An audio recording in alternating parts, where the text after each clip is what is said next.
Last night, football fans got the first look at Brazil's squad for the upcoming international fixtures.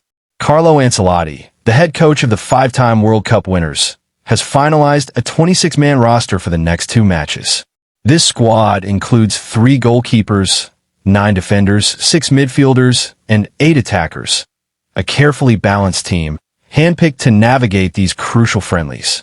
And let's be honest, if a previous coach like Dunga Jr. had announced this squad, the conversation would have been completely different, filled with heated debates, colorful language, and endless criticism. But with Ancelotti, despite minor disagreements, there's a sense of trust and confidence among fans. People are willing to give him the benefit of the doubt, knowing that this coach has a clear vision and a tactical plan. So, in today's video, we'll break down Ancelotti's squad in detail. We'll examine every position, discuss why certain players were chosen, analyze potential weaknesses, and explore the reasoning behind his selections. This is going to be a detailed breakdown, so if you're a true Brazil fan, stick around. This video is a full deep dive into every corner of the squad. Let's start with the goalkeepers. The 3 players called up are Ederson, Hugo Souza, and Bento Mateus. Many of you were expecting Alisson to be in this squad, but he suffered an injury just 24 hours before the official announcement, ruling him out. Stepping in is Ederson, currently playing for Fenerbahce in Turkey. Ederson has extensive experience with the national team, and while his recent club form in Manchester City and Manchester United was inconsistent, he has regained stability at Fenerbahce. Along with Hugo Souza and Bento Mateus, this goalkeeper trio is strong, reliable, and leaves very little room for criticism. There's no weakness here. Brazil is in safe hands between the posts. Moving on to the defense, we start with the right-back position. Vanderson and Wesley were selected, and currently, there are no better alternatives in the Brazilian pool for this spot. These two are unquestionably the top options for right-back or right wing-back. On the left, Carlos Augusto finally receives another call-up. Fans have been eager to see him regularly in the national squad, and while he hasn't always been the top choice, Ancelotti has shown faith in his defensive and offensive capabilities. Alongside him, we see Caio Henrique and Douglas Santos, both solid choices, with Douglas especially showing excellent performance against Chile. Overall, Brazil's wing-back options are strong, versatile, and offer tactical flexibility. At center-back, the squad features Gabriel Magalhães and Eder Militao. Militao returns after a long absence since the 2024 Copa America due to injury. He is a reliable defender whose quality is unquestionable, but the real test is whether he can regain the level of service and performance he previously delivered. Gabriel Magalhães, currently one of Europe's top defenders, offers no doubt regarding his quality. Backup options like Lucas Beraldo and Fabricio Bruno provide flexibility. Beraldo can play both left-back and center-back, and Bruno adds physicality and height. The defensive line, combined with the goalkeepers, leaves little reason for concern among fans. Now, moving to midfield, this is where Brazil faces some uncertainty. 6 players were selected: Casemiro, Bruno Guimarães, Andre, Joelinton, João Gomes, and Lucas Paqueta. Casemiro and Bruno Guimarães are automatic selections.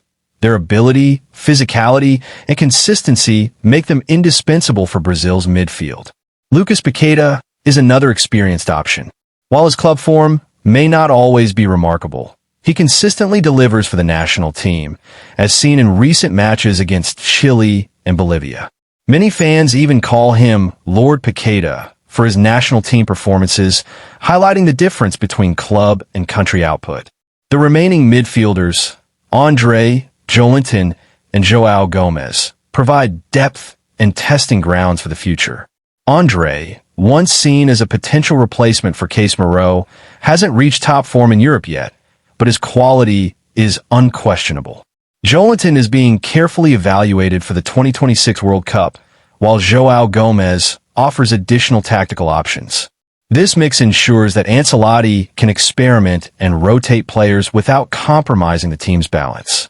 Despite a few uncertainties, the midfield possesses solid options, combining experience, tactical awareness, and developmental potential. As for attackers, 8 forwards were selected, though some positions still invite debate.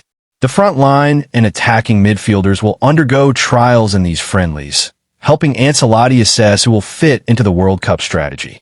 Neymar Jr., expected to be a central figure in the final squad, is currently being monitored for fitness and form. Other attacking options provide depth and flexibility, allowing Ancelotti to test different combinations against Japan, South Korea, and later African teams such as Senegal, Morocco, or Ghana. These matches will act as key assessment points, determining which players are ready to shoulder the responsibility of a World Cup campaign. It's important to remember that this is not Brazil's final World Cup squad. Ancelotti is using these upcoming friendlies as evaluation opportunities. Changes are inevitable. For example, defenders like Marquinhos are expected to join the squad closer to the tournament, and Neymar will likely slot into the attacking midfield role. Ancelotti's approach is deliberate. He is testing balance, fitness, and form, ensuring the team is fully prepared. So, fans, there's no need for panic. While discussions and debates are natural, the coach is meticulously crafting a competitive squad for the global stage. To summarize, the 26-man roster reflects a careful blend of experienced stalwarts, emerging talent, and tactical versatility. The goalkeepers and defensive line are solid, offering reliability and stability. The midfield combines tested performers and potential future stars, while the attackers present flexibility and scoring options. Some positions, particularly the central midfield and center forward, are still under evaluation, but that is precisely the point. Ancelotti is keeping options open and preparing the team for the rigorous journey ahead. Looking ahead, the next 2 matches against Japan and South Korea in early October 2025 will be critical for squad assessment. Later matches against African sides in November, potentially Senegal, Morocco, or Ghana, will further clarify Ancelotti's World Cup plans. By the time Brazil faces European heavyweights like France, Spain, or the Netherlands before the World Cup, the core squad will be clear, and the selections for the 2026 tournament will take shape. Fans should understand that this 26-man list is an experimental and evaluative roster. It is designed to refine and perfect the team for ultimate success in North America. In conclusion, Brazil fans should stay calm and trust the process. Carlo Ancelotti's squad announcement reflects strategic planning, a balance of talent, and a clear vision for the 2026 World Cup. While minor debates over midfield and forward positions exist, the overall structure is strong and promising. These upcoming matches will provide insight into player performance and readiness, and by the time the World Cup arrives, Brazil is expected to field a squad capable of competing at the highest level.